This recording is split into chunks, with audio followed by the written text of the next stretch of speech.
Bonsoir à tous. Merci d'être aussi nombreux, d'avoir répondu présent à cette proposition de promenade autour de la création de Notre-Dame de Gravenchon. Finalement, ce 4 février lance bien les débats, parce qu'on va commencer par faire un peu le point historique sur la création de Notre-Dame de Gravenchon, puis ça va après, on va enchaîner sur toutes les festivités tout au long de l'année. Donc moi je suis Nadine Bellégo, l'adjointe à la culture et à la santé de Port-Jérôme-sur-Seine, pour ceux qui ne me connaissent pas encore. Et je vais passer la parole à Mireille Mergem-Le Goff, qui est conseillère municipale, qui chapeaute un peu le groupe Histoire et les bénévoles qui nous accompagnent. Donc je vais lui laisser vous raconter un petit peu ce qui se passe dans ce groupe Histoire. Bonsoir à tous, donc merci d'être venus si nombreux. J'ai eu pratiquement tout le monde au téléphone, donc je suis contente de vous voir dans la salle.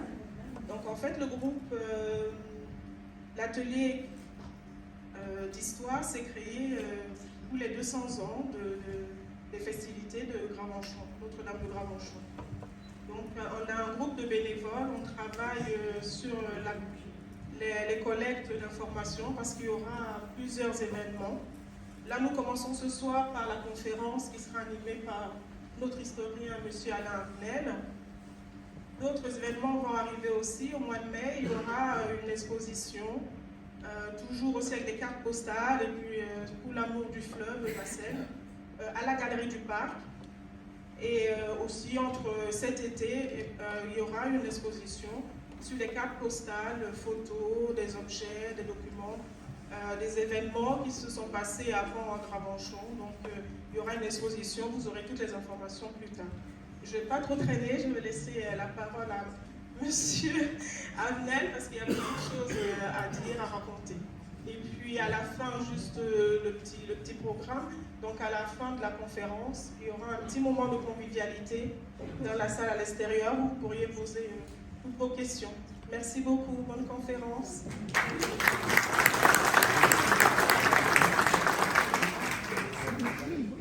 Bonsoir. C'est très volontiers que j'ai répondu à l'invitation de Mme Nadine Bellégo de me joindre au groupe Histoire créé à l'occasion de la célébration du bicentenaire de la création de Notre-Dame de Gravenchon et pour répondre à la curiosité de certains de ses membres, avoir le plaisir d'être présent ici ce soir pour évoquer devant vous cette période de son histoire. Cela me rajeunit de 25 ans, mais je ne suis pas le seul dans la salle, n'est-ce pas, Jean-Claude, car c'est en l'an 2000 que sortit l'ouvrage Notre-Dame de Gravenchon, 2000 ans d'histoire, coécrit avec Jacques Lemahot du CNRS, archéologue, historien du Haut Moyen-Âge, et Jean-Marie Cahagne, docteur en histoire trop tôt disparu, que je veux ici rappeler la mémoire. Mon collègue enseignant-chercheur, mon acolyte, compagnon de 30 années de recherche archivistique, de collaboration associative et de nombreuses publications.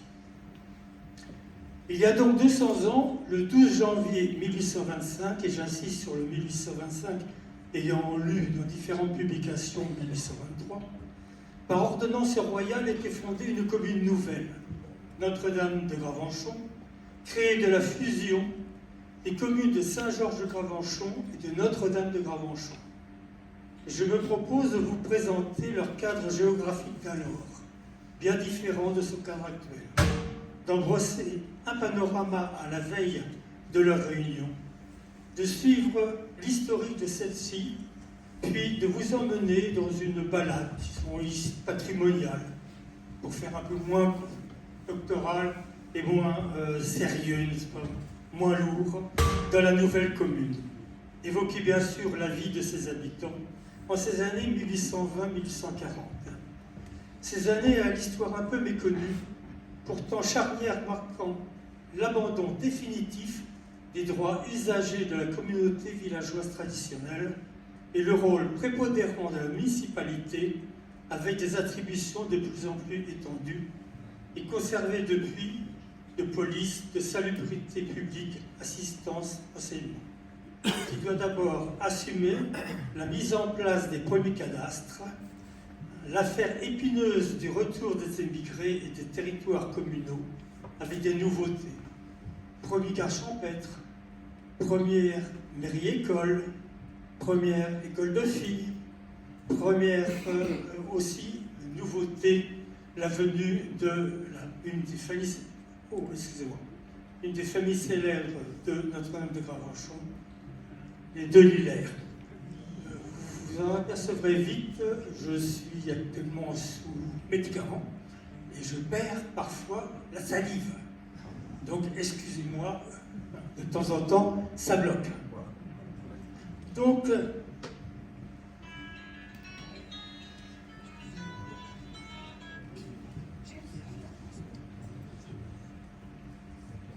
premier cliché.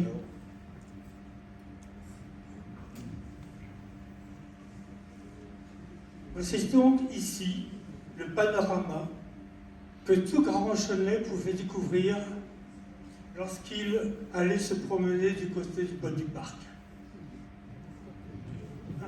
Un panorama de temps immémorial qui, je vous laisse regarder un petit peu, le temps de prendre une gorge.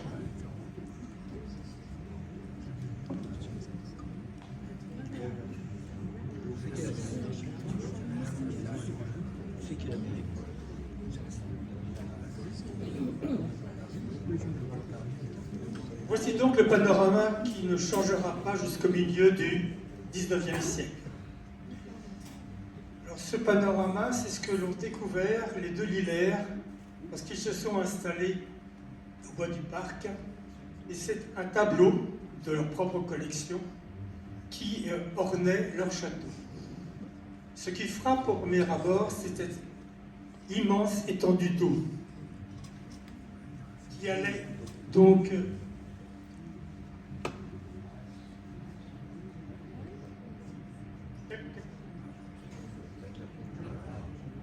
ici, on voit ici le nez, ou le cap si vous préférez, ou l'avancée de Quillebeuf.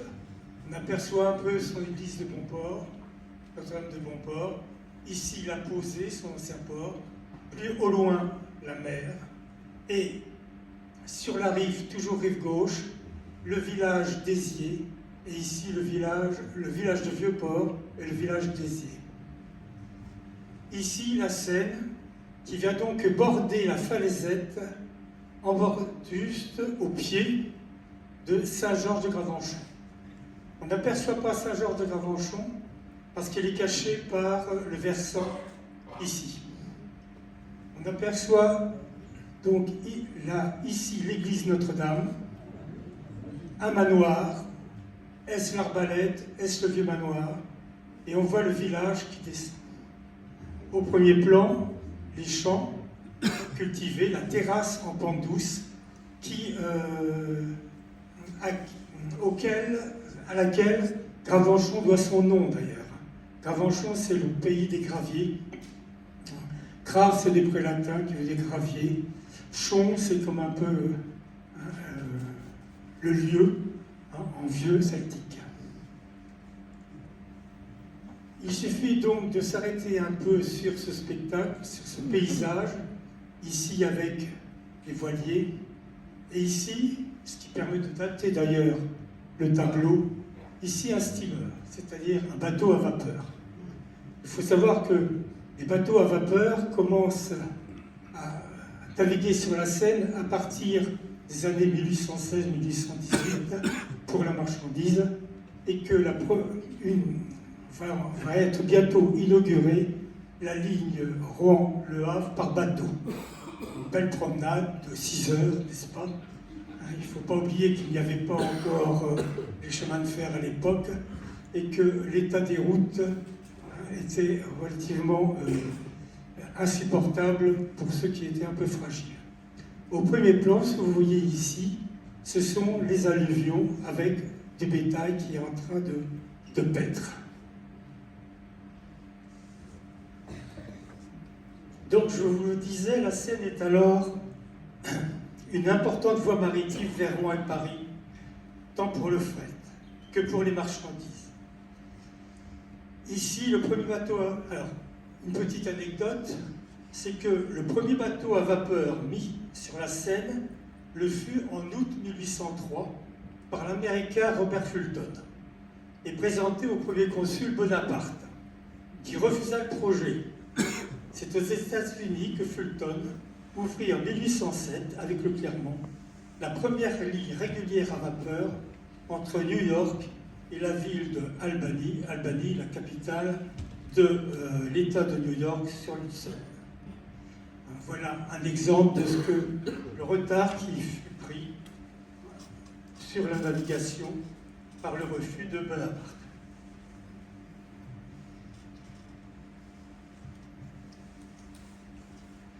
Ainsi, Saint-Georges et Notre-Dame, jusqu'au début du XIXe siècle, ont donc été considérés sur le plan militaire comme communes maritimes, les rives de la Seine jusqu'à Rouen étant reconnues côtes, et à ce titre, les Gravenchonnais étaient assujettis à des services particuliers, et pour tout vous dire, peu appréciés, comme tout habitant voisin du rivage marin.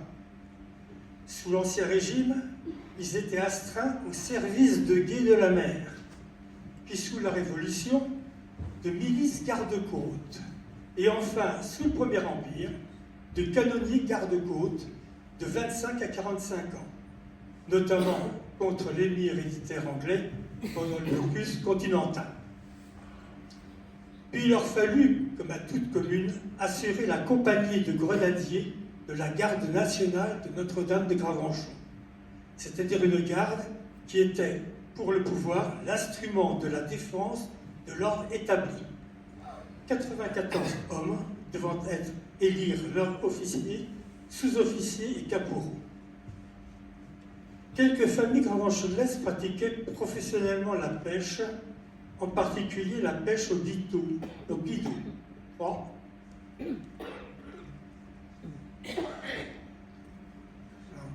Voici donc un garde-côte, le costume du garde-côte dans les années 1840.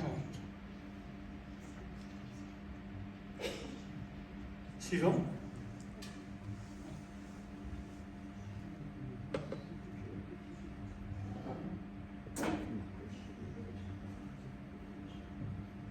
Alors voici un document extrait de l'encyclopédie de Diderot qui présente donc des filets de pêche, de chasse et les filets, figure 12, 13,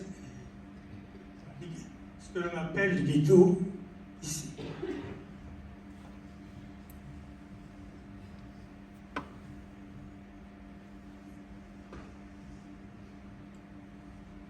Donc les guideaux, comme vous le voyez, sont des filets qui sont plantés sur des pieux de 2 à 3 mètres de hauteur pour barrer le flux.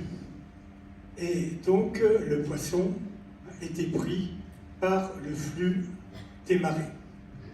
Et ces guideaux étaient installés sur les bancs de sable et on ne... 4. Voici une carte qui présente l'état de la Seine à l'époque qui nous intéresse.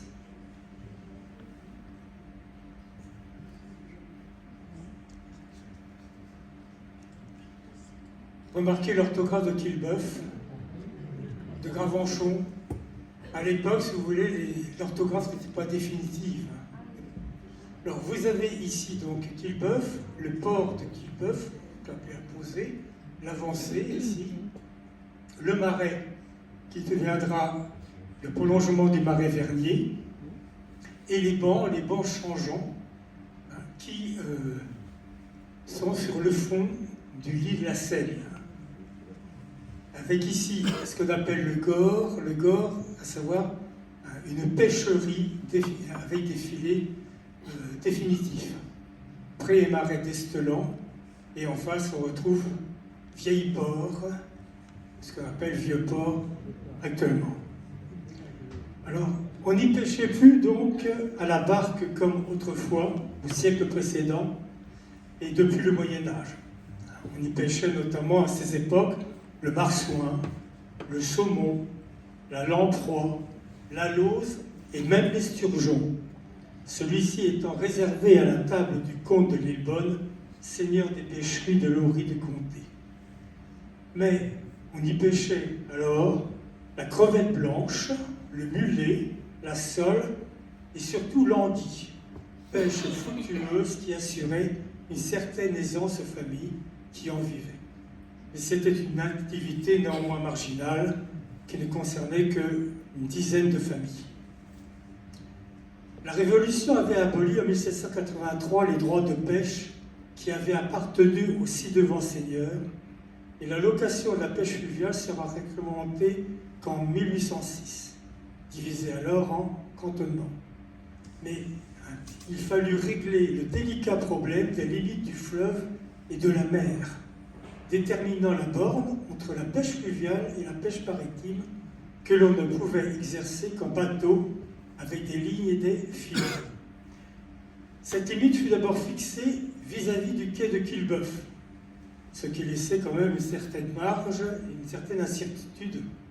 Et de ce fait, jugée trop vague, elle fut précisée en 1806 au point de délimitation suivant, à savoir sur la rive gauche de la Seine, au point de Quillebeuf, vis-à-vis de la maison du sieur Liéton, à 23 mètres du quai, elle servira d'amère.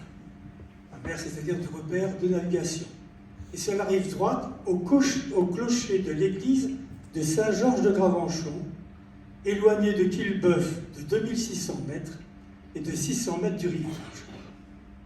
Seul point apparent de ceux situés sur la rive droite et qui servaient d'amère. 5. Non. 6. Une erreur. 6. Voilà. Voici l'église de Saint-Georges de Gravenchon. Un croquis. Alors, ce qui est intéressant, à moins qu'on puisse le grossir.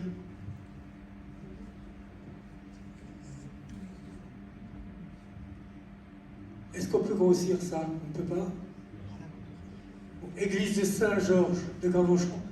Je voulais pour montrer l'orthographe, point d'amère, et amère écrit A-M-A-I-2-R-E, servant de limite entre la mer et le fleuve. Alors c'est un dessin de Henri Langlois, une collection qui lui-même était, disons, plus spécialisé dans la reproduction, dans les gravures et les dessins au crayon.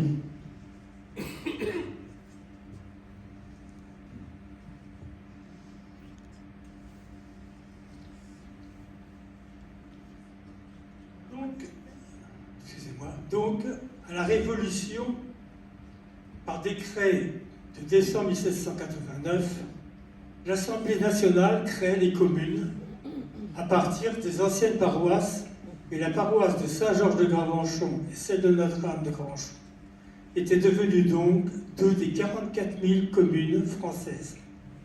Les suivantes, en 1790, chacune avait élu sa municipalité, nommée alors Conseil général, par les citoyens dits actifs, c'est-à-dire ceux payant un impôt sur le revenu pour une somme au moins égale à 3 journées de travail de manœuvre, et avaient ensuite nommé leur maire pour 2 ans. Nos 2 communes ont traversé la Révolution sans tourmente ni violence. Aucun des seigneurs propriétaires des terres de Gravenchon n'y résidait. Puis ce fut le consulat, et avait assumé le changement de régime sans connaître d'événements notoires. Apparemment, les registres municipaux pour cette période ayant en partie disparu. Les Gravenchonnais avaient néanmoins payé leur tribut aux guerres napoléoniennes qui firent 4 victimes gravenchonnaises. Un survivant, Pierre Poisson, chasseur à cheval de la cavalerie impériale, une future figure gravenchonnaise, j'y reviendrai. La France, depuis 1815, était redevenue un royaume après la chute de l'Empire napoléonien et la restauration de la monarchie avec le retour des Bourbons en 1815 avec Louis XVIII, un des frères de Louis XVI. Pour les habitants gravenchonnais, leur grande préoccupation durant ce règne Ce furent les problèmes liés au retour des nobles, leurs ci-devant seigneurs, qui avaient émigré, et l'établissement des premiers plans cadastraux communaux. Il faut savoir que sous l'Ancien Régime, le régime féodal, la propriété terrienne était aux mains des rois suzerains et des seigneurs vassaux qui tenaient l'inventaire de leurs possessions dans un terrier, c'est-à-dire un ensemble de pièces juridiques, aveux et délibérations, qui affirmaient leurs droits sur leur domaine fiefé ou non fiefé, et parfois des plans terriers. Mais beaucoup de ces pièces justificatives des droits seigneuriaux avaient été brûlées pendant la Révolution. Les registres se trouvaient dans le chartrier du château de Lillebonne, qui était alors propriété des Harcourt, derniers seigneurs du comté de Lillebonne et Gravenchon, furent solennellement brûlés sur la place de l'église le 24 août 1793. À Notre-Dame de Gravenchon, les titres des Bayards de Berville sur le domaine du Vieux Manoir furent brûlés très officiellement en décembre 1793 en présence du conseil de la commune au grand complet. Et bien des nobles qui avaient émigré avaient été séquestrés et loués au profit de la commune ou vendus comme biens nationaux, de même que ceux du clergé. Le retour des émigrés à partir du consulat, la moitié sont rentrés, et surtout avec le rétablissement de la royauté, souleva le problème des biens nobiliaires confisqués et à l'indemnisation des anciens propriétaires et de leurs héritiers. Avec autre problème, celui des usurpations qui avaient été faites, et aussi le problème de la possession des terres dites communales. Autant de procès qui empoisonneront la vie municipale gravenchonnaise pendant plus de 40 ans, jusqu'en 1846. Ainsi, dès 1800, les petites filles du duc François-Henri d'Harcourt, dernier seigneur comte des châtellenies de Lillebonne et Gravenchon, duc et pair de France, lieutenant général des armées du roi, dernier gouverneur de la province de Normandie, émigré entre guillemets, car déclaré en cure à Aix-la-Chapelle à partir d'octobre 1790, puis en exil au Royaume-Uni de la ville de Staines près de Windsor, réclamait vainement à la préfecture de la Seine-Inférieure une somme de 700 000 francs pour les biens séquestrés du duc. Et en 1802, après le décès du duc, sa veuve, née Catherine Scolastique d'Aubusson de la Feuillade, voulut mettre en location les communes pâtures de Notre-Dame de Gravenchon. Ce qui était relativement grave pour les habitants, parce qu'elle contestait ainsi aux habitants la jouissance, style immémorial, qu'ils ont de faire pâturer leurs bestiaux, prendre de la marne, la pierre, l'argile, le sable, les genêts, genièvres, bruyères, morbois sur les côtes dites communes et forêts de Gravenchon. Dans ce contexte qui touchait d'ailleurs l'ensemble des communes françaises, il importait donc de fixer les limites foncières des biens de chaque propriétaire. Ce fut l'objectif principal des atlas cadastraux, c'est-à-dire des plans parcellaires avec les matrices cadastrales d'accompagnement.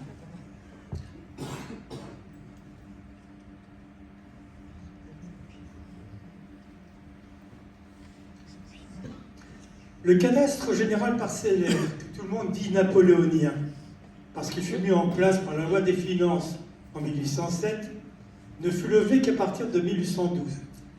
Il rassemblait dans une carte homogène le plan par parcelle des communes. C'est le premier outil juridique et fiscal permettant d'imposer équitablement les citoyens aux contributions foncières. Il succédait donc au plan terrier cédant de la noblesse comme du clergé, extrêmement hétérogènes dans leur présentation et dans leur unité de mesure. Par exemple, l'unité de superficie sous l'Ancien Régime était l'acre.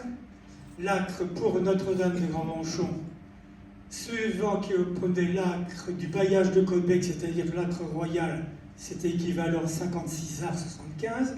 Mais par contre, si on prenait l'acre du comte de Lillebonne, c'était 68 acres 6. Ce qui vous montre la difficulté. Donc, va être adopté l'arpentage en échelle métrique, c'est-à-dire en mètres carrés, qui avait été créé en 1791 pour remplacer l'acre. C'est vous dire que chaque propriétaire Grand-Rochonnais se trouvait donc devant la mise sur papier juridique de ses propriétés effectives. Cliché 7.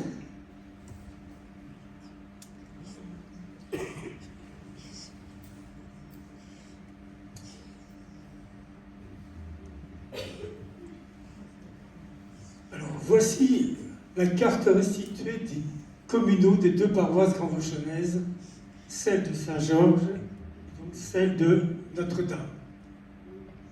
Vous retrouvez dans les appellations des termes qui existent encore, d'ailleurs, la petite campagne, la grande campagne. Alors, le village ici, alors un repère pour vous, c'est que si l'église a disparu, le presbytère, c'est l'actuelle maison du patrimoine, de ce qui vous permet de voir un repère. Ici, vous avez la route qui vient du Ménil, l'ancienne route du Ménil. Et là, vous avez la route qui va vers Petiteville et celle qui va vers Norville, ici. Vous avez ici l'église de Notre-Dame, le vieux manoir ici, l'arbalète, mais j'y reviendrai tout à l'heure, avec le bois d'Harcourt, le Platon, et vous remarquerez beaucoup de toponymes qui sont liés donc avec des noms qui varient énormément au long des siècles, parce que l'orthographe n'est pas toujours la même. Les paroisses du Ménil, donc on peut dire ici, Lafreday, Touffreville, Triquerville, Saint-Maurice et Petiteville. Suivante.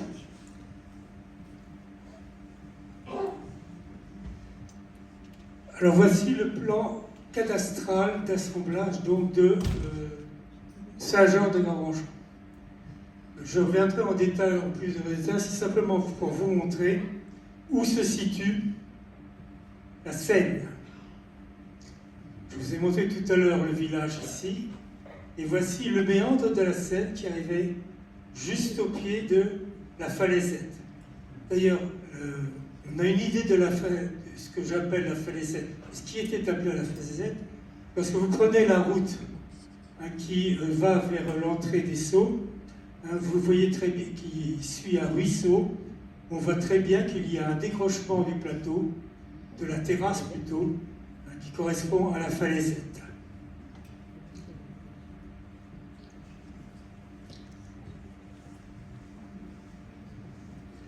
Donc les opérations pour Saint-Georges sont menées en 1820 sur ordre du préfet par le géomètre de première classe et terminées sur les terrains en décembre 1820. C'est l'un des premiers de l'arrondissement du Havre, 4 ans avant celui de Notre-Dame de Grand-Ranchon, terminé en 1824. Donc, à la croisée des chemins de première classe arrivant de Lillebonne et de Fauville, qui monte par ici, j'y reviendrai tout à l'heure, non loin du passage de l'antique voie romaine vers Petiteville, qui franchissement millénaire de la Seine vers Aizier, voie allant de Lillebonne, Jules Le Bonnat à Chartres, et au pays des Carnutes, et par Brionne, Prévio-Durum, et Évreux, et Purovicum. Donc on a remarqué les petites campagnes, grandes campagnes, et regardez, alors, on va suivre l'autre, vite s'il vous plaît.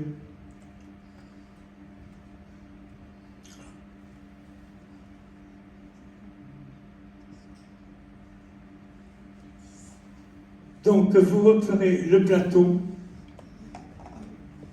le bois d'Harcourt. Je ne sais pas si c'est très clair tout ça. On arrive à lire ou pas? Difficilement. Ici, donc, c'est la rivière de Lillebonne, la route, donc cette route, et le village. Ici, c'est les fosses. À une certaine époque, d'ailleurs, on dit qu'il y avait un château, hein, dont on n'a retrouvé aucune trace. Je voulais insister sur la forme des parcelles de labour que vous voyez ici. Vous voyez que ce sont des formes parallèles qui rappellent ce qu'on appelle les réages, c'est-à-dire les parcelles en long, ont été gagnées sur la forêt. Notre-Dame de Saint-Jean-de-Gravenchon a été créé à partir des défrichements sur la forêt pérovingienne au 7e, 8e siècle. Et cette forêt qui s'étendait de Lillebonne à Norville au nord, à l'ancienne voie romaine de Lillebonne à Côte-Bec, et englobait la plus grande des territoires actuels de Lafrenais, Touffreville-la-Cape, Triquerville, sur une étendue d'environ 25 km².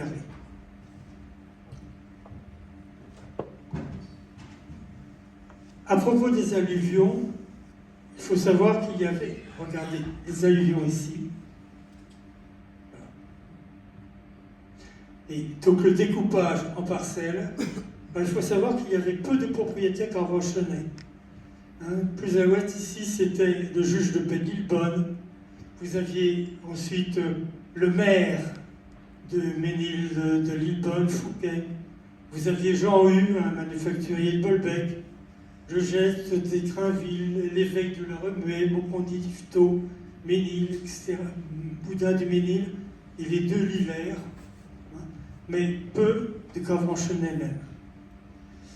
C'est dommage qu'on ne puisse pas lire ici. Ici, il y avait un pont qu'on appelle le pont du Quai, le pont du Gué, le pont du Quai. C'est là qu'abordaient les barques qui assuraient le passage entre Quillebeuf et Notre-Dame et Saint-Georges-de-Gravenchon. D'ailleurs, quand on a écrit l'ouvrage il y a 25 ans, il existait encore entre le bas, dans le chemin qui était au bas, qui a été emprunté maintenant par la route principale qui va du Ménil jusqu'à Saint-Jean. Il y avait encore une sente qui venait, et une maison qui existe encore, que l'on appelait la sente des douaniers. Pourquoi la sente des douaniers? En liaison avec le caractère maritime, il y avait un poste de douane installé ici. Quant au Platon, eh bien le Platon, l'origine du nom, n'est attestée qu'à partir de 1703. Ne vous me demandez pas à quoi ça correspond, puisque parfois on trouve Platon, on trouve aussi plateau dans le recensement. À l'époque, les propriétaires étaient les héritiers des Harcourt.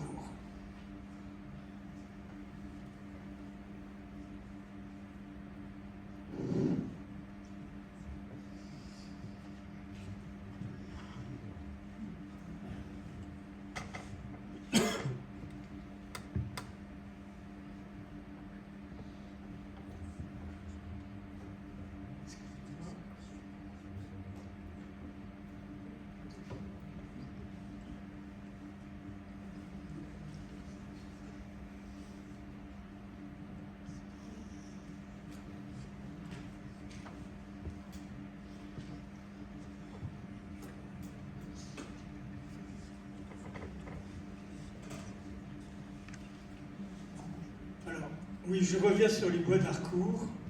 Je rappelle que les Harcourt ne sont comtes de Lillebonne, seigneurs des lieux, depuis Jean d'Harcourt en 1381. Ils le resteront jusqu'à la Révolution. Oui, le terme qui est ici, c'est marqué la forêt.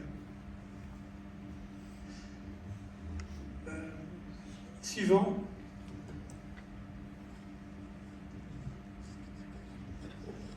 Alors, voici une gravure enfin, c'est un tableau, Quillebeuf vu du bord opposé de la Seine.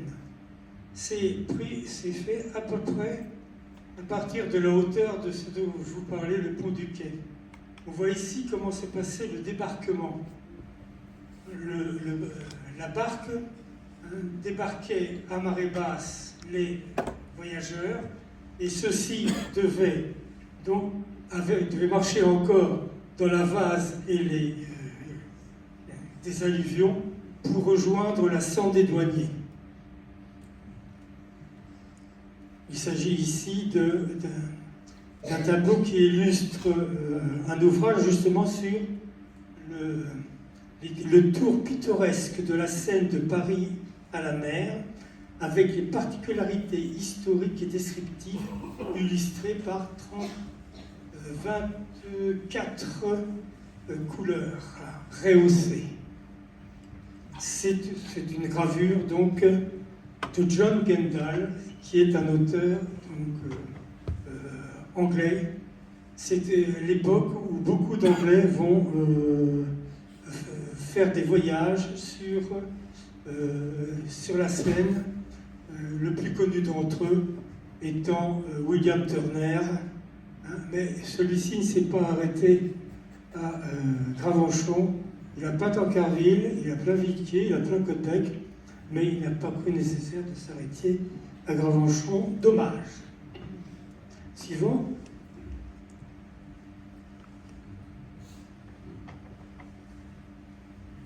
Alors voici un tableau qui s'appelle Le Passage de Seine, Saint-Georges de Gravenchon, peint en 1820. C'est une gravure aussi de Gendall. Et à remarquer que ici, on voit ici le douanier qui est en train de demander à celle qui vient de traverser et qui porte la coiffe lilbonnaise d'ouvrir ses valises. Car la section, si vous voulez, de passage de la Seine était extrêmement important à l'époque, assurée par le directeur des douanes qui contrôlait les acquis. Il y avait entre les provinces encore des barrières intérieures. Il surveillait également la contrebande, les droits sur le tabac, sur les alcools, sur le sel, et bien sûr, pendant le blocus continental, interdiction des produits anglais, de toutes sortes. Ici, les marins qui assuraient le passage en costume traditionnel, et là, les personnes qui portaient encore les coiffes traditionnelles. Nous sommes, je le rappelle, en 1820. Suivant. Voici un directeur des douanes, le costume administratif du directeur des douanes. Alors si j'en parle, c'est parce que le poste de Gravenchon était un poste important. Il y avait donc directeur des douanes, lieutenant, officier, jusqu'à 11 douaniers qui, on y reviendra, assuraient leur poste sur deux lieux, un là où je vous ai montré, et l'autre près de ce qui sera plus tard le moulin de Gravenchon. Alors, je voudrais qu'on revienne à la 5, je crois. Avant, voici comment se présentait donc le village alors, il s'agit bien sûr d'une carte postale représentant une des rues de Saint-Georges prise à la fin du XIXe siècle, mais c'est un paysage qui n'a guère changé. Ici, la rue correspond, et ça, nos amateurs et nos grands spécialistes des groupes histoire, des cartes postales et le Gravenchon d'hier et le Gravenchon d'aujourd'hui, ils le savent mieux que moi. Il s'agit donc du carrefour de la rue Coty et de la rue Victor Hugo. Ça a un petit peu changé. Alors, on appelle rue à l'époque un chemin encaissé bordé généralement par ce qu'on appelle en cauchois un fossé, mais qui est un talus, n'est-ce pas, bordé d'arbres. Et ainsi se présentaient donc les principaux chemins, se sont présentés les principaux chemins de Notre-Dame de Gravenchon et Saint-Georges jusqu'à la fin du XIXe siècle.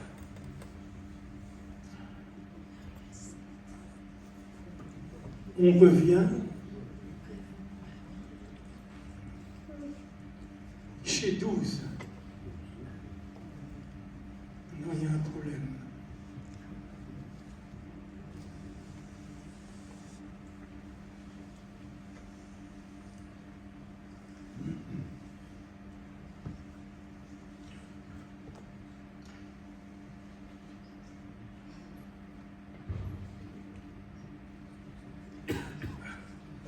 Alors, voici ici le plan, la section B, si vous voulez,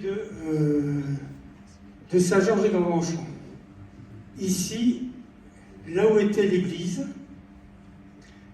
ici, on lit mal, mais avec devant son calvaire, devant le calvaire, marqué sapin d'une circonférence de 33 pieds.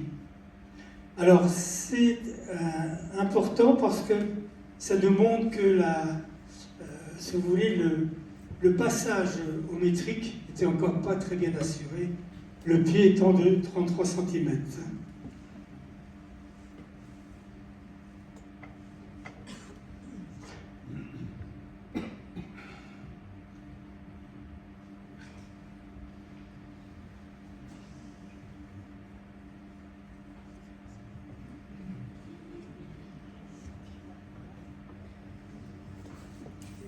Un point de repère pour vous. Ici, c'est la maison du patrimoine actuel. L'ancien presbytère. Ça a été transformé en champ de foire. On distingue bien sur cette section, donc, les réages, que je vous mentionnais tout à l'heure, à savoir les longs champs, que l'on voit encore. Et ce qui est important, c'est également les fermes que l'on voit ici. Vous avez notamment une ferme, on repère ici un colombier. C'est le colombier qui a justifié, tout le monde le connaît, tout le monde l'a vu au moins à une certaine époque, à l'emplacement du colombier, du cinéma Le Colombier.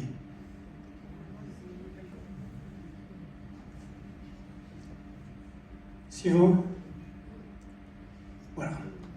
Alors, c'est le même plan que celui de tout à l'heure, sauf que je l'ai colorisé pour mettre en évidence si vous voulez, la nature des sols. Le plan cadastral ne met pas en évidence s'il s'agit d'un labour, s'il s'agit d'un verger, s'il s'agit d'une ferme, s'il s'agit de la nature du bâtiment, etc. Et c'est à partir de la matrice cadastrale, c'est-à-dire un registre, où sont enregistrés parcelle par parcelle le lieu, l'orientation, la superficie de la parcelle et la nature de celle-ci. Alors, ici, donc, on voit tout ce qui est en vert, ce sont donc ce qui est verger, et ce qui est en vert foncé, ça coïncide aux futaies, aux séparations, aux arbres fossés qui séparaient les propriétés. On voit qu'on retrouve ici les propriétés telles qu'elles ont été très très longtemps, à savoir les masures avec les haies, les hautes futaies qui entouraient les parcelles. Ici on retrouve les labours en bande parallèle, cultivés avec les trois cultures principales qui étaient le blé, le seigle et l'orge. Ici donc la ferme dite du Colombier, qui est donc exploitée à l'époque par la propriété Gervais à Saint-Denis, une ferme de 30 hectares principalement de labour à grande campagne et petite campagne. On remarque donc le colombier octogonal. Il faut savoir qu'une ferme où il y a un colombier, ça veut dire que le fief était noble. Ne pouvait construire un colombier dit à pied, c'est-à-dire avec une assise au sol, que ceux qui possédaient un fief noble.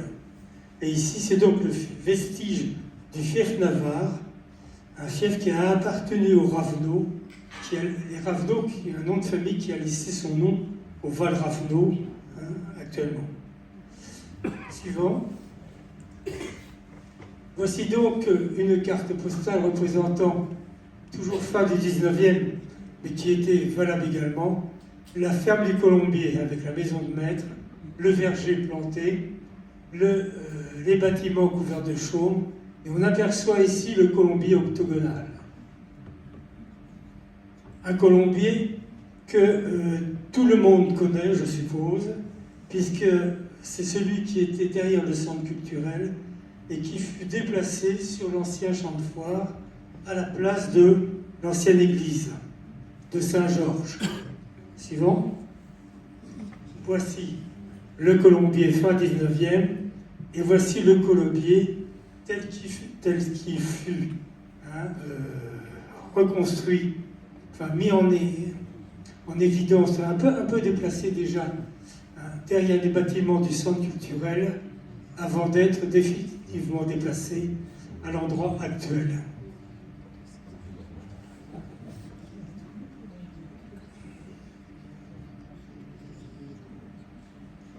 Suivant. On retrouve ici, je ne vais pas vous interroger, c'est quoi ça? Très bien. On retrouve ici l'église Saint-Georges, c'est un dessin de Stachiasat Langlois, qui est un peintre, dessinateur, graveur, un cliché que l'on trouve au musée des Antiquités. Alors, quand l'église a disparu, quand le clocher a disparu, le terrain a été nivelé en 1948, ce qui a permis de retrouver les fondations de l'église, vieille église, et du cimetière du Haut Moyen-Âge. On retrouvons notamment des sarcophages de pierre d'une seule pièce et des objets des alentours du 7e siècle. Alors Saint-Georges, c'est un culte remontant au Haut Moyen-Âge, comme un Saint-Georges de Beaucherville. C'était une église romane, à la nef rectangulaire de trois travées, dépourvue de collatéraux, petite baie haute, en plein cintre, contrefort plat, peu saillant, et qui était, l'église, il faut le savoir, était propriété de l'abbaye de Saint-Vendry. Et on a une description de son état dans l'itinéraire des bateaux à vapeur de Paris à Rouen et de Rouen au Havre, avec une description statistique, historique et anecdotique des bords de la Seine. Si vous avez de la curiosité, c'est un ouvrage, c'est un itinéraire qui est de la plume de Saint-Théodore, qui date de 1836 et que vous pouvez consulter sur Internet. C'est parfois très très agréable. Suivant. Et vous le reconnaissez tous et toutes.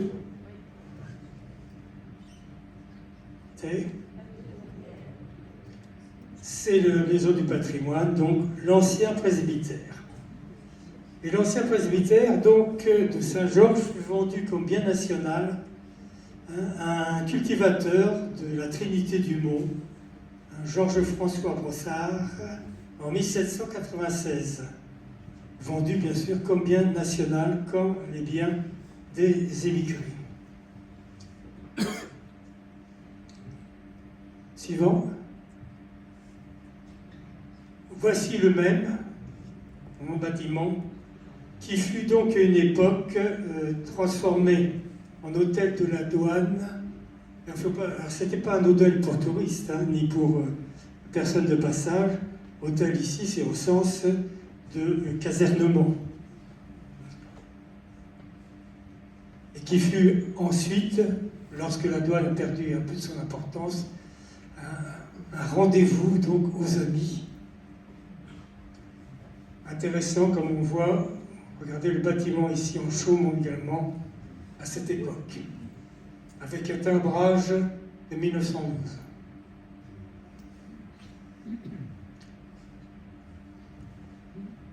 Alors, en face donc de cet hôtel de la douane, il y avait le sapin, vous ai-je dit tout à l'heure, qui servait aussi un peu de repère, puisqu'il avait 13 pieds de circonférence, c'est-à-dire 4,30 m de circonférence. C'était un beau sapin.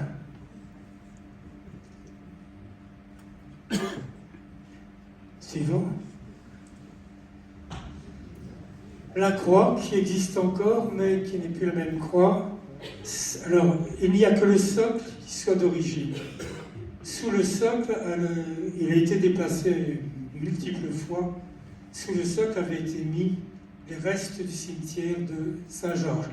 Ceci, ce n'est pas la croix d'origine, ça a été récupéré sur une tombe dans les années 1950. Suivant.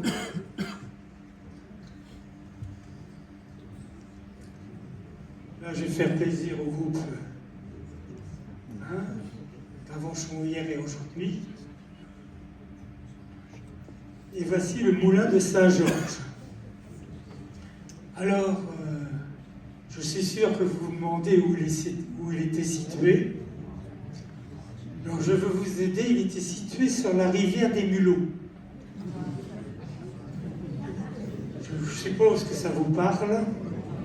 En fait, la rivière des Mulots, c'est sur des subtilités cadastrales, c'est que quand, après la fontaine Saint-Denis, le cours d'eau, jusqu'au ruisseau des Varouillères, et puis jusqu'à la sortie de Notre-Dame, s'appelle le Télévé. Et puis lorsqu'il passe lorsqu'il passait à Saint-Georges, il s'appelait la rivière des Mulots.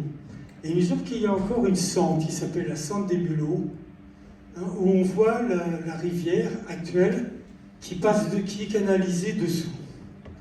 Alors ici, cette maison, donc vous avez ici la rupture de pente dont je vous parlais tout à l'heure, et vous avez la rivière, la roue est en dessous, et de ce moulin, on aperçoit encore son pignon dans le paysage urbain actuel.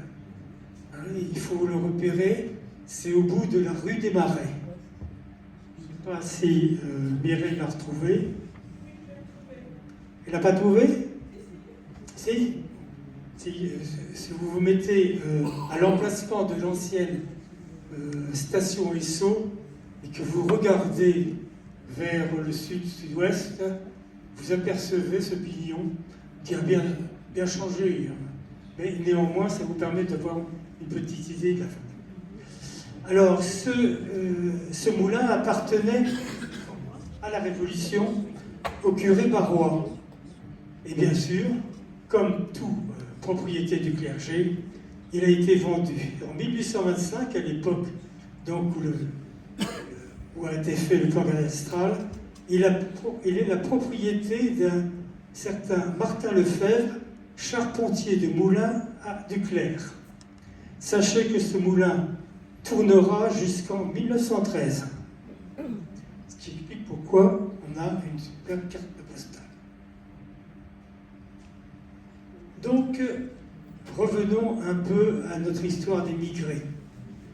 En 1808, la veuve du duc d'Harcourt revient s'installer en France et retrouvera la propriété du château de Lillebonne, racheté par le département pour lui céder.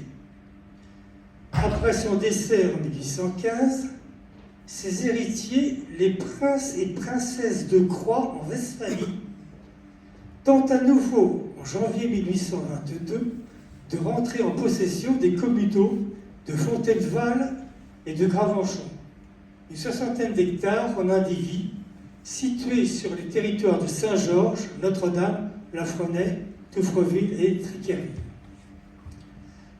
De qui s'agit-il? En fait, les biens d'Harcourt sont rentrés dans la famille de Croix par le mariage d'Henriette, petite fille de François-Henri d'Harcourt, avec Auguste Louis-Philippe Emmanuel de Croix, qui n'était pas n'importe qui, 9e duc de Crouy, prince de Soldre du Saint-Empire Grand d'Espagne, comte de Dulman, en actuelle Rhénanie du Nord-Westphalie, pair de France en 1814, duc-père héréditaire en 1817. Vous imaginez un peu la tête de la pauvres conseillers municipaux de l'époque, lorsqu'ils ont reçu, transmis par le préfet, la pétition de ces illustres personnages, c'était un peu, si vous voulez, la bataille du pot de fer contre le pot de terre. En effet, la maison de Crouy est une ancienne et illustre maison de la noblesse européenne que l'on retrouve en Picardie, Flandre, Hainaut, avec des branches en France, de Belgique, de Bohême, de Westphalie, d'Autriche. Alors on les croit étrangers, et pourtant la France est le berceau de cette maison féodale illustre. Crouy, c'est dans la Somme, en Picardie, qui a donné son nom donc à cette famille, bien et que l'on doit prononcer Crouy à la Picarde, bien que s'écrivant C-R-O-Y-Trima. Et Solre le château est dans le département du Nord, dans l'arrondissement de Maubeuge. Ils sont ducs de Crouy en France depuis Henri IV, prince du Saint-Empire depuis Maximilien d'Autriche, héritière de Charles le Téméraire, prince souverain de Dulman en actuelle Rhénanie du Nord-Westphalie, par Napoléon, et enfin Altesse Sérénissime par le roi des Belges. On les retrouve en France, Allemagne, Espagne, Belgique. Alors ce sont eux qui, dans un courant de revendications ultra-royalistes, ont déposé cette pétition pour réclamer, je suppose qu'ils n'étaient pas suffisamment riches, pour réclamer aux pauvres Gravenchonnais la soixantaine d'hectares de leurs communaux. Et ceci aboutit devant le tribunal de première instance du Havre, et je notais que, véritable illustration du lot de pots de terre contre pots de fer, pot de terre, la municipalité, pot de fer, les deux Crouy. Alors, et ça a été à un moment une histoire apaisée par la loi dite du milliard aux émigrés, dont on ne parle jamais d'ailleurs, et c'est pour ça que je voulais en parler. C'est que, suite à une loi prise par le roi Charles X en 1825, cette loi indemnisait les émigrés qui avaient perdu leurs biens vendus comme biens nationaux, sous la Révolution. Elle constitue une des premières mesures du règne de Charles X, en adéquation avec le programme du parti ultra-royaliste, les aspirations de l'aristocratie dans ces régimes, revenus proches du pouvoir, et qui aurait bien voulu qu'on revienne au régime féodal. N'était donc pas réglé le problème des communaux à un divi, et un problème qui va donc empoisonner les relations avec les communes voisines de la Fresnaye, Triquerville, Touffreville, seulement résolues en 1846, qui parut une loi qui va définir les limites communales définitives entre Notre-Dame-de-Gravenchon et ses communes. Donc, le 19 septembre 1824, le roi Louis XVIII décède et il succède son frère, Charles-Philippe, comte d'Artois, qui prend le titre de Charles X. Un changement de règne qui se fit sans grand bouleversement dans nos communes et qui n'interrompit pas les opérations cadastrales. Sous le règne de Charles X, 96 communes furent réunies en 50 communes nouvelles, et pour la seule année 1825, 44 en 22 communes.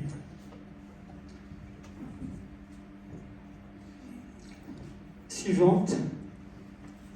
Bon, c'est pas la peine. Suivant. Alors voici l'intitulé du plan parcellaire de Notre-Dame de Gravenchon, qui va être donc établi en 1824. On retrouve le même nom, le baron de Vancey, préfet de la Seine-Inférieure, M. Grigois, directeur des contributions du cadastre, et ensuite le géomètre en chef et Leclerc, géomètre sur le terrain. Suivant. Bon, il est quand même plus clair celui-ci. Voici donc Gravenchon village. Pour vous repérer, l'église est là. La ferme des Varouillères est là. La fontaine de la chapelle Saint-Denis ici. La ferme de Caux ici. Un beau regard. Le Val, je n'arrive pas à lire. Voilà.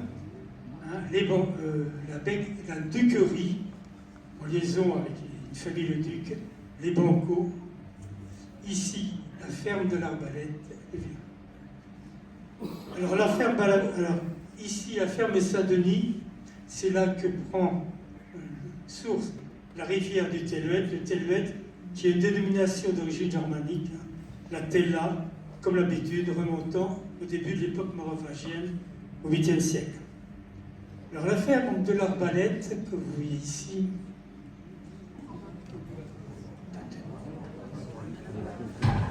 ici, par ici.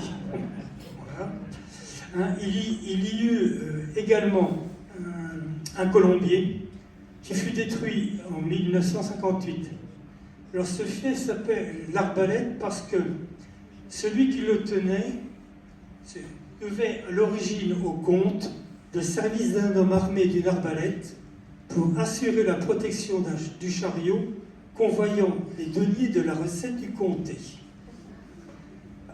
Donc le fief de l'Arbalète appartint à une époque à Colin Ravenot, écuyer, sergent à la forêt de Gravenchon au XIVe siècle, puis au Pernel, sieur du Mérignac sous la Révolution. En 1825, il est au Lefrançois de Rouville. C'est une des plus grandes fermes de Notre-Dame de Gravenchon, c'est-à-dire une ferme de 52 hectares. On voit également ici, je cherche, l'Arbalète, l'église est là,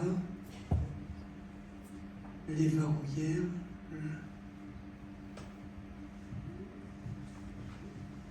Je ne vois pas. Donc, 21. Voici donc le colombier du fief de l'Arbalète, un colombier qui a été détruit en 1958. Suivant. Voilà.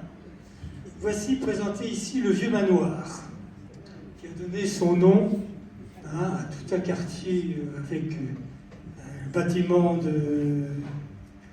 actuel, appelé le manoir. Le vieux manoir, une des facettes ici, c'est au XVIIIe siècle, il était donc la propriété des Dumont, seigneurs de Berville. Berville, c'est près de Douteville. Et puis ensuite au Bayard de Rival, Aubert, etc. En 1825, il est la propriété de Gilbert-Pierre, la famille Gilbert qui a donné plusieurs maires. C'était également une des plus importantes fermes de Gravenchon, avec 51 hectares. Suivante. L'autre façade du vieux manoir. Ici, la façade ouest. Suivant. Ici, les bâtiments avec étables et porches, étables principalement hébergeries, couverts en chaume. Et vous avez aussi d'autres fermes dans le secteur, la ferme de Caux, qui appartenait aussi à un autre Gilbert, Pierre Gilbert, la ferme des Varouillères, qui appartenait au DOC. Suivant. Et voici l'église de Notre-Dame. Ici, c'est un dessin donc de Lesage l'Aîné. Vous remarquerez que le crayon n'est pas tout à fait aussi beau que celui de l'Angoi de Saint-Jean de tout à l'heure. C'est un peu plus, disons, comment dirais-je, primaire. Plus primaire. Alors c'est l'église de Notre-Dame, donc Sainte-Marie, depuis 1060, 26. Là, vous la reconnaissez un peu plus quand même. Alors que vous voyez que, par rapport au dessin précédent, vous voyez que le clocher a été rehaussé de moitié en 1851, que lui a été qu'il a été augmenté en 1855 d'une nouvelle sacristie. Mais on reconnaît bien, suivant, voilà, si vous voyez pris sous un autre angle. Bien sûr, ce sont ici des cartes postales à la fin du 9e, mais ça n'avait pas énormément changé. Suivant. Voilà, c'est plusieurs. Alors, celle-ci, c'est intéressant parce qu'elle vous montre une construction, je vous reparlerai tout à l'heure, qui est le presbytère.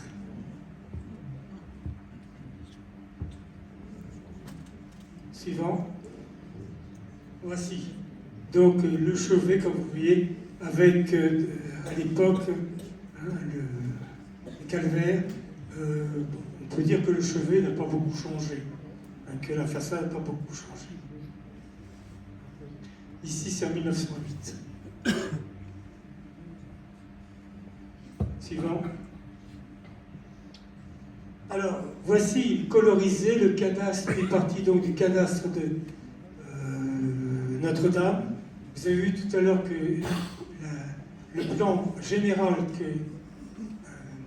que je vous ai montré était tellement flou, pas facile à faire. Alors il faut savoir que le Gravenchon ne possède pas le cadastre original de Notre-Dame. Par contre, il possède celui de Saint-Georges. Et c'est parce que l'on a recherché avec Jean-Marie Cagne où était ce fichu cadastre de Notre-Dame, qu'il a été retrouvé dans les annexes du département à Baronne. Nous étions bien contents. Voici donc, à titre d'exemple, le détail du plan du haut de Gravenchon. Sur le plateau, isolé par les bois, vous avez les pâtures communales de Fontainebleau. Vous avez le chemin qui conduit de Sainte-Gertrude ici, le chemin qui va de Gravenchon à Touvreville, ici, celui qui va de Gravenchon à Côtebec-Sainte-Gertrude, et ici, la Sente du Puy. À remarquer que beaucoup de toponymes font allusion aux disponibilités de l'eau. Le Puy-Morange, on trouve aussi le Puy-Mancet, on trouve plus loin le Prémancet plutôt. Et vous avez, on s'aperçoit qu'il n'y a pas énormément de mares, ce qui peut surprendre d'ailleurs, mais à cette époque-là, et pas encore toutes les mares qui existeront plus tard. Je vous montre ici une demeure spéciale, c'est Pierre Poisson. Si vous allez vous promener du chemin qui va de Gravenchon actuel à Touvreville, vous verrez qu'il y a une maison particulière, un style très particulier par rapport aux chaumières environnantes. C'est la ferme, donc, c'est la maison de Pierre Poisson.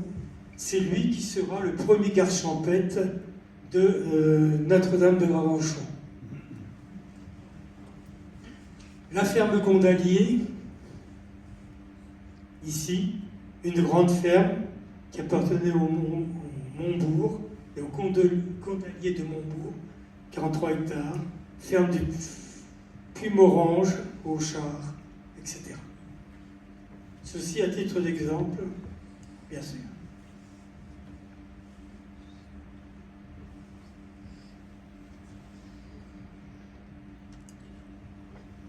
Alors pour revenir brièvement à Pierre Poisson, donc il fut un des premiers gardes champêtres. Il a été nommé en 1838, il était déjà âgé de 60 ans, et il le resta jusqu'à sa mort en 1858.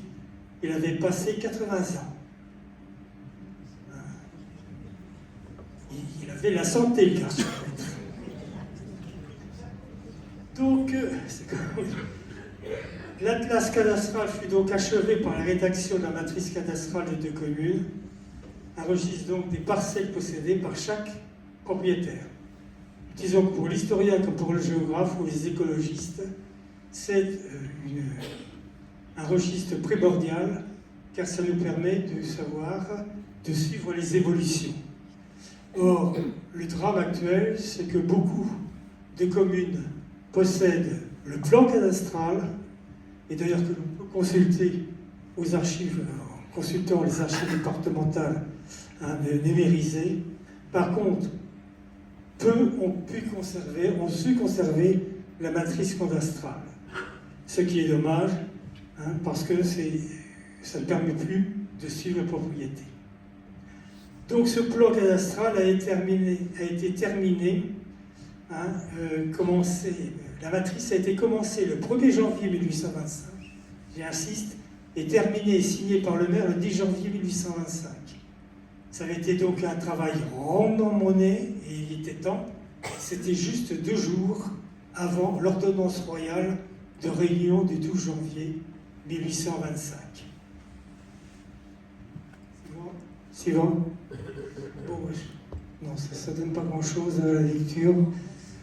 Donc ici, c'était vouloir présenter, si vous voulez, le plan de Notre-Dame de Gravenchon en 1825, Notre-Dame de Gravenchon réunie, avec la ferme du Ménil, avec l'arbalète, avec le manoir, l'église, la vieille église, et ici, ça, l'église de Zanchauve, l'église de Notre-Dame.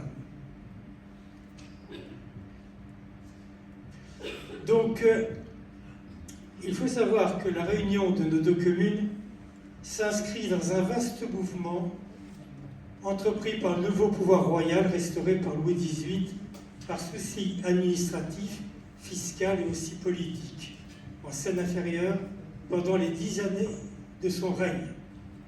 422 communes sont fusionnées en 210 communes nouvelles.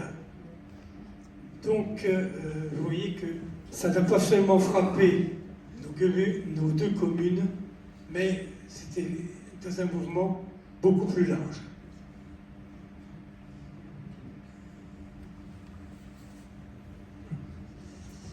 Le 10 juin 1824, le préfet de Seine-Inférieure, le baron Charles-Achille de Vancey, envoie une lettre au directeur des contributions directes de la Seine-Inférieure, le priant de demander à M. Géomètre, chef du cadastre, de former un plan figuratif des communes de Saint-Georges de Gravenchon et de Notre-Dame de Gravenchon. Début août 1824, le préfet Seine-Inférieure charge le sous-préfet de l'arrondissement du Havre de consulter les 2 conseils municipaux et de donner ensuite son propre avis, qui sera favorable et qui motive ainsi. Je vais vous faire 40 motivations. Le 8 août, le conseil municipal de Saint-Georges s'est réuni et délibère. Le 22 août, les conseils municipaux de Notre-Dame sont aussi consultés. Le 31 août, le sous-préfet adresse la délibération des 2 communes au préfet. Et le 16 septembre 1824, mais le 16 septembre 1824, le roi Louis XVIII décède. Il succède son frère, Charles-Philippe de France, qui prend le titre de Charles X. Pas de bouleversement dans nos communes. Charles X ne fera que poursuivre l'action de son frère. Le 12 janvier 1825, le roi Charles X signait à Paris l'ordonnance de réunion. Suivant. Est-ce que c'est lisible?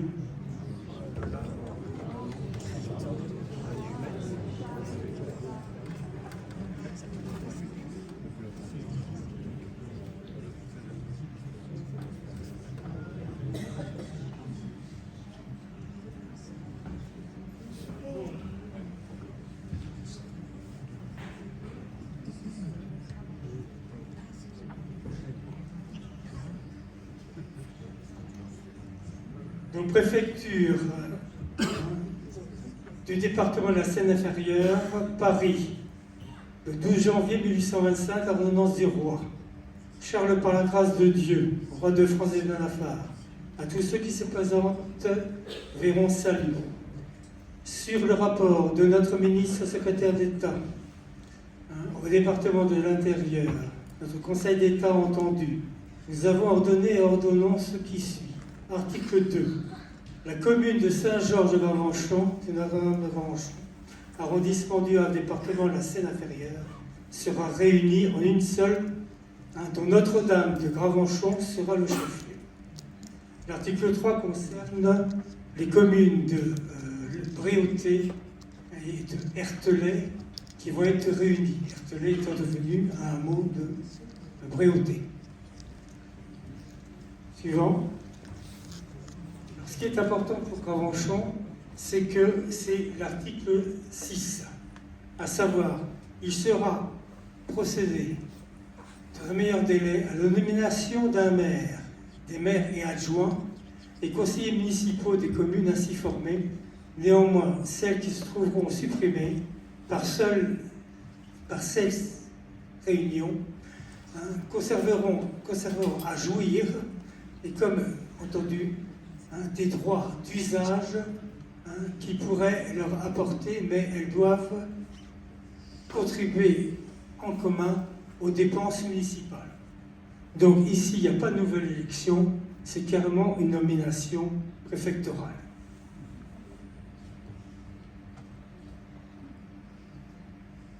Suivant. Donc voici ici, ils vont procéder. Donc la première municipalité de Notre-Dame de Gravenchon est réunie. Alors, on retrouve pas des, je sais pas, vous devez lire, vous devez retrouver des noms relativement fréquents.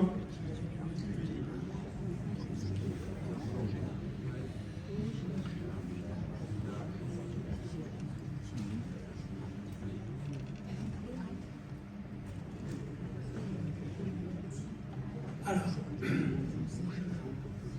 donc parmi ces noms, vous avez donc Avienne, qui est cultivateur, vous avez Marie-Dor, cultivateur, Déménil, cultivateur, Déhay, cultivateur, Auchat, cultivateur, Minard est cultivateur, Élouis, cultivateur, Dury, Cailleux, Bouvier, Bouvier étant le maire, alors Bouvier étant parfois marqué cultivateur, parfois cordonnier. Et pour revenir, et vous remarquez une signature pas particulière, mal formée, disons incomplète, il s'agit de celle de Pierre Tuillier. Une des raisons pour lesquelles les communes avaient été réunies, c'est parce que le sous-préfet prétextait qu'à Saint-Georges-de-Gravenchon, il était difficile de trouver suffisamment de conseillers, car il en fallait une dizaine, suffisamment lettrés pour pouvoir constituer un conseil municipal complet. Donc c'est en regard de cette difficulté que c'était une difficulté. L'autre difficulté étant que la commune n'était pas capable de subvenir aux réparations de son église. Premier événement marquant la nouvelle commune, la fin de l'église Saint-Georges. Suivant. Vous reconnaissez ici la manière de dessiner de Le Sage aîné. Ici, il s'agit d'un dessin de 1832 qui représente le clocher de l'église. En fait, c'est paru en 1832, mais le clocher avait été supprimé parce que dangereux en 1826. Saint-Georges n'est plus d'église. Le reste sera éliminé, rasé dans les années 1830. Néanmoins, on trouve des vestiges de cette ancienne église Saint-Georges. Suivant. L'encre, et on remarquera le caractère marrant de cette encre, Le crucifix à l'encre, donc provenant de Saint-Georges, a été donné à l'église de La Fresnaye, initialement placé à l'entrée du chœur, et on le retrouve, il y est encore, mais pas à l'entrée du chœur. Autre mobilier préservé, un tableau de Saint-Georges terrassant le dragon à l'église Notre-Dame. Suivant. Et ici, la statue de la Vierge à l'Enfant du XVe siècle, que l'on retrouve dans l'église de Saint-Georges moderne.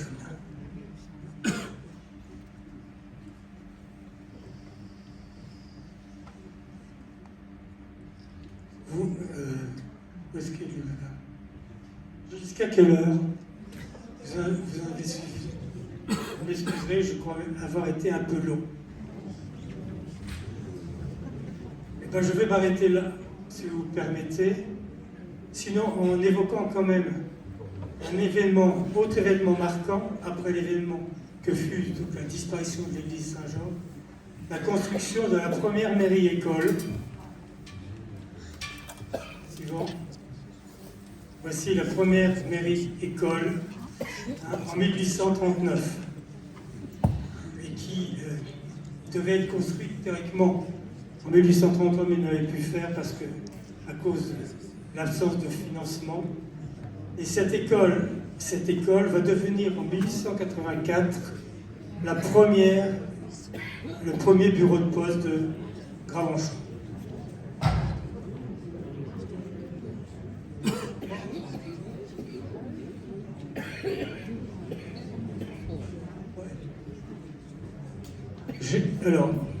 J'ai la permission de, si vous le voulez bien ou si vous n'en avez pas assez, vous m'excuserez parce que c'est un peu désordre.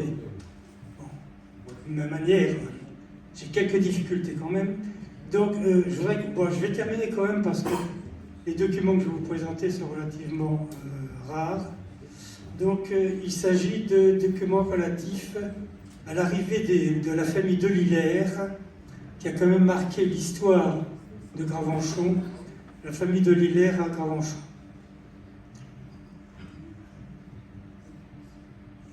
Donc la famille de Lillers est une vieille famille noble cauchoise, issue de marchands pelletiers rouennais, anoblis en 1585 en la personne de Jacques le Duc. Attention, le Duc c'est un nom propre, en un seul mot, et non pas en deux mots, de parfois la confusion. Jacques le Duc, par l'acquisition d'une charge royale noblissante. Sous Louis XV, Nicolas Michel le Duc est conseiller et secrétaire du roi, et l'heureuse évolution de leur fortune permet au le-duc de se constituer un important patrimoine foncier en Pays de Caux, dont à Notre-Dame de Gravenchon, le bois du Parc en 1745 et en 1748 les fiefs de l'Arbalèze et de la Falaise, notamment à Saint-Georges, vendus par les Pernelles, qui leur vendent également le fief de Hatingue au Ménil-sous-Lubonne, où ils vont établir, où ils vont créer un château. Ce château qui était à l'emplacement de l'actuel, pratiquement de l'actuel rond-point de l'Europe. Je ne sais pas si c'est celui-ci. Enfin, toujours. Alors, voici ici donc les armoiries des Le-Duc, qui eux n'hésitaient pas donc dans leurs armes, c'est d'or à 3 ducs de sable, c'est-à-dire 3 ducs noirs, avec celle-ci est visible, c'est pour ça que je vous la présentais, dans l'église du Ménil-sous-Lubonne. Il y a tout autour de l'église qu'on appelle une litre, présentant les différents seigneurs, et celle-ci est encore visible quand l'église est ouverte. Ils avaient pour devise, d'ailleurs une devise que la commune actuelle aurait fort bien pu faire sienne, Vis unita fortior, une force unie et plus forte. Avis aux amateurs. Donc le fils de Nicolas Michel, Étienne Michel le Duc, fit construire au Ménil, vers 1760, un pavillon de campagne pied à terre pour la belle saison de chasse. Et il va acheter à la même époque la seigneurie de Biéville en Auge, actuelle Biéville-Piéteville, près de Lisieux, et prend alors le nom de le duc de Biéville, d'où la confusion des gens se disant que c'est le duc de Biéville, comme il y a le duc d'Harcourt. Puis en 1767, il acquiert la terre et le marquisat de Bernières, qui s'étend sur toutes les paroisses alentour du Vernières actuel. En 1770, il achète à Gravenchon le fief de la Salle, notamment. Il continue ses achats. En 1773, il achète le marquisat de Lillers en Artois, près de Béthune. Il se fera désormais appeler Piéville de Lillers. La traversée de l'époque révolutionnaire fut difficile pour les de Lillers. L'aîné des deux fils de Étienne Michel, Claude-Louis Michel le Duc, émigre et combat dans l'armée des émigrés. Il est condamné à mort par contumace. Étienne Michel le Duc, père, 69 ans, et son fils cadet Antoine Louis, 27 ans, sont tous deux guillotinés le 11 juin 1794. Les biens des deux ducs sont confisqués comme biens nationaux et mis en vente. Au début du directoire, Louis Michel le Duc rentre en France, obtient la restitution de ses biens. Et en 1805, il a rétabli une solide situation financière. Il est le premier des 30 plus imposés du département de la Seine-Inférieure. En 1810, il est fait comte d'Empire, puis gentilhomme du roi Louis XVIII. Il rachète aux héritiers d'Harcourt l'ancien fief du Firmanoir, la fontaine Saint-Denis. Un crochet pour passer un vieux château, le Château-Outreau. Il décède en 1834 et commence avec son fils Edmond Marie-Louis, élu le duc, fils donc né à Paris, la grande période grand-chanaise dès le Lillet, puisqu'il fait construire au bois du Parc, avec son épouse Victoire Collot, un château qui remplace un pavillon de chasse. Le 40.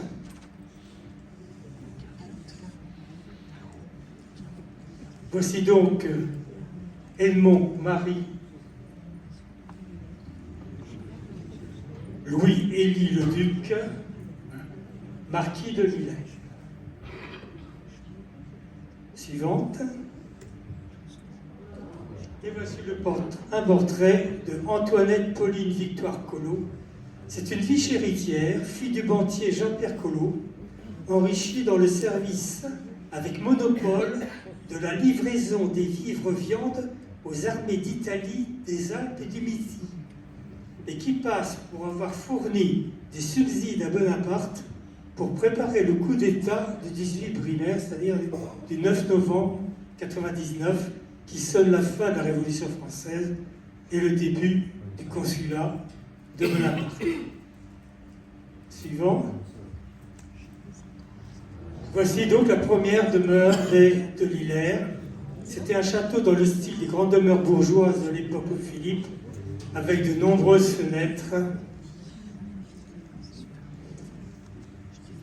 Bien sûr, tout autour, un parc d'agrément. Quand on dit le bois du parc, ce n'est pas le parc d'agrément, c'est un parc d'origine médiévale.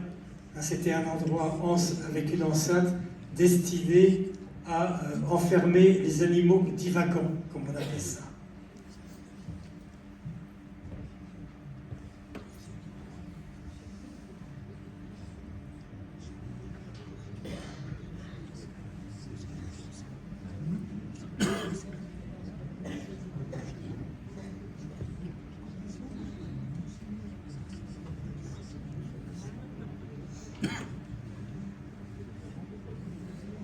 Donc, c'est la marquise de Lillers qui a fixé l'emplacement du nouveau château sur un site privilégié au cœur de leur domaine du bois du Parc.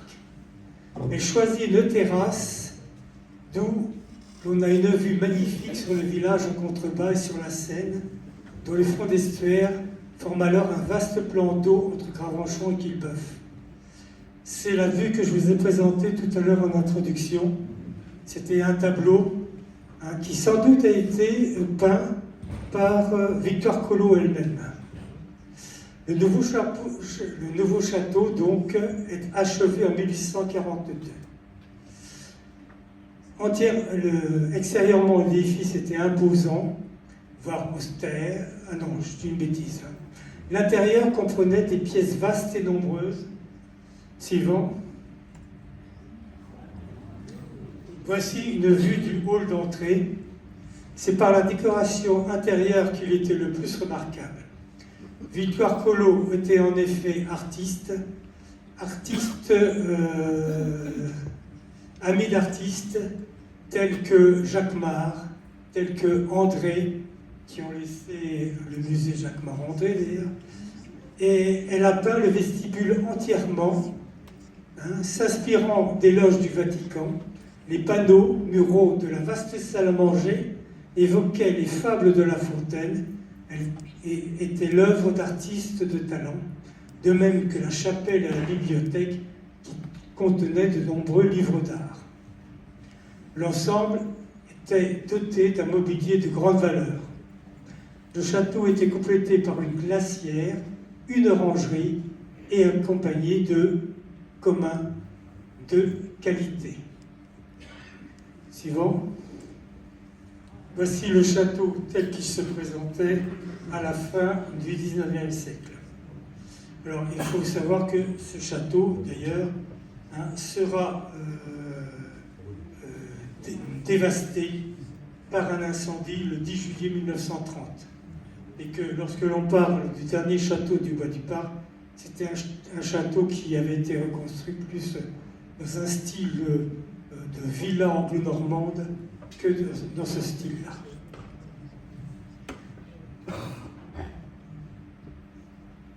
Donc, pour en revenir de l'Hilaire, dès l'année suivante, donc je vous ai dit que le château est terminé en 1842, dès l'année suivante, Edmond de l'Hilaire est élu conseiller municipal, puis maire en 1848. Il est le premier d'une dynastie de maires qui, sur 4 générations, totaliseront 61 années de mandat, entre 1848 et 1944, donc sur 96 ans.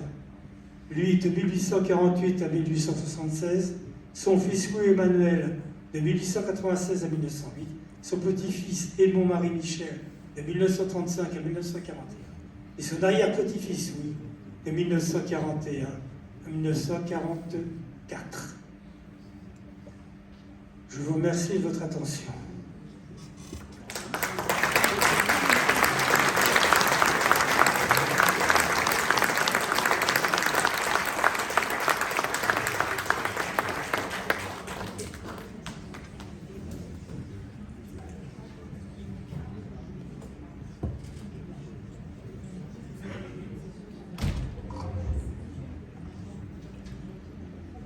Je vous remercie.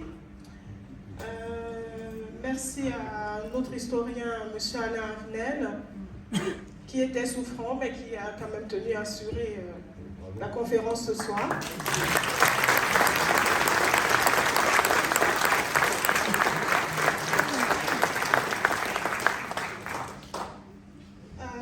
Voilà pourquoi nous sommes passionnés dans l'atelier Histoire. On passe des moments très agréables, on apprend plein de choses avec M. Arnel, avec mes collègues, je n'ai pas cité tout à l'heure, qui sont dans l'équipe aussi, Michel Hervé Raymond, Stéphane Guibert, Jean-Claude Marquois, M. Pupin, mes 2 collègues élus, Nadine Bellego et Lisiane Duplessis. J'espère que j'ai oublié personne, je m'en excuse sinon. Voilà, et puis nous sommes toujours à la recherche de quelques photos, cartes postales. Donc si vous en avez quelque part chez vous, vous pouvez nous retrouver tout à l'heure pendant le moment de convivialité. Qu'est-ce que je pouvais rajouter? Donc comme j'ai dit tout à l'heure, donc ça c'était la première, pardon.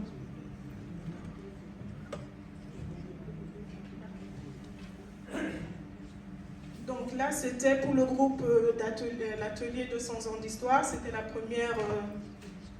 premier événement historique. Il y en aura d'autres. On vous donnera des nouvelles. On a un groupe Facebook qu'on va bien alimenter.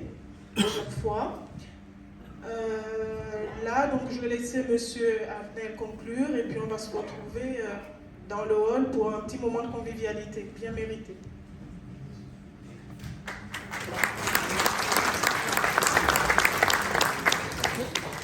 Oui, c'était tout simplement tout à l'heure, dans ma précipitation, la difficulté à gérer certains problèmes.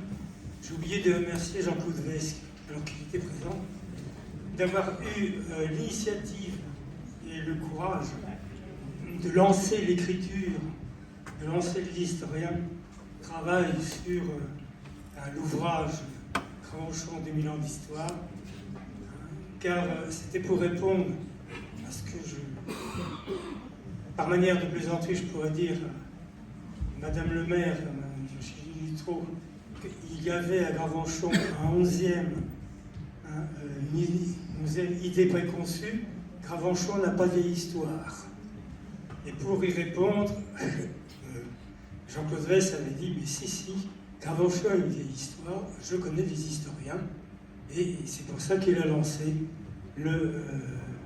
l'édition de cet ouvrage. C'était il y a 25 ans, soyez rassurés, ce qui est dedans, ça n'a pas vieilli. Bonne soirée à vous, merci.